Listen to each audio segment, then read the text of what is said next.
Hey everybody, it is day 16 of my 100 days of writing and creative self-care challenge. And I don't want to do this today.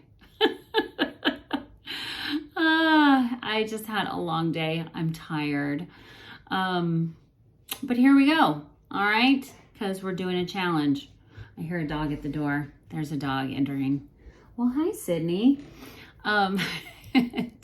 In tail only. There she is. There's Miss Sydney. Let's see. Hi, Sid. Hi, Sydney. Say hi. So one of three dogs. So I'm continuing to edit the book. It's going well. I'm enjoying getting reacquainted with the characters and just doing line edits and reading through, like I mentioned previously, it's been a while since I've worked on it daily. So big deal to get in there and just get reacquainted. But we've been talking about plot structure, and tonight I'm going to give you the last two signposts in Act 3, which Act 3 is all about resolution. And so there's 4 signposts in Act 3, and last night in day 15, we went over mounting forces and lights out. So the next 2 signposts are the Q factor and the final battle. Final battle sounds a little self-explanatory, but the Q factor is something that James Scott Bell, who created this structure, or explains this structure, I think has the best explanation for it, termed the Q factor because of James Bond.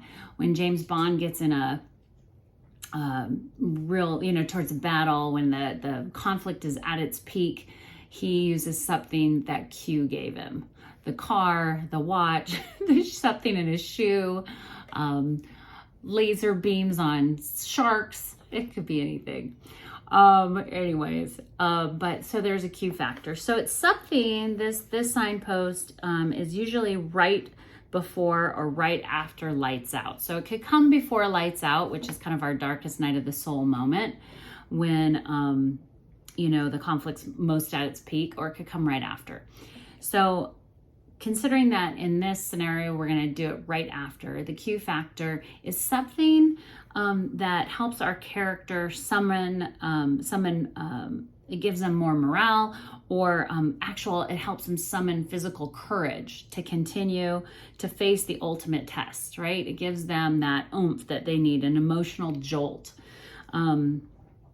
Like the James Bond gadget, and like I said, this is all explanation that I learned from James Scott Bell in learning plot structure, and it really just gets our character through the final battle.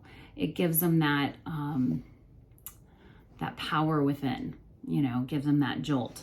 And it could be a physical object, it can be a recollection, a rebuke, it can be an emotional jolt. It doesn't have to be something physical. Now, in my book, I have a Q factor, and I'll tell you what the Q factor is. The Q factor in my book is a gold compass, and it's something that my character receives from her father, and when she's fleeing the villain, she might lose it. So it may come up again later in the story, and that's part of the Q factor mystery. So that's my Q factor, is a compass. So that is our 12th signpost. I fibbed, there's 14. So we have, so we have, we're gonna do 2 tonight, and we'll do a final one tomorrow night. So again, these are one take wonders, so bear with me, I was a little tired tonight. So we got the 12th signpost, which is the Q factor. And the second signpost we're going to go over tonight is the second to last, and that's 13, and that's the final battle. And really, it's the resolution of everything. The battle inside the character or outside, or a combination of both, where like it's a final gunfight, it's the showdown, it's you know, the mystery is revealed like Scooby-Doo, and they pull the mask off the ghost or the monster, and they go, oh my God, it's Mr. Smith and the, you know, those darn kids. You know, that's like the final battle. It can also be emotional.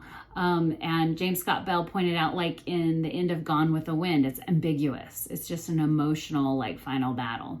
So again, that's the 12th one is the Q factor, and the 13th one is the final battle. So forgive me, it was a little messy tonight.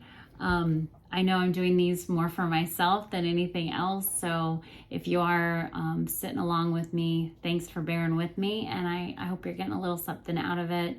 And make sure you drink a lot of water, get a lot of rest, and you're kind to yourself because you're doing the best that you can. All right. If you could do better, you would. Tomorrow's another day. Take care.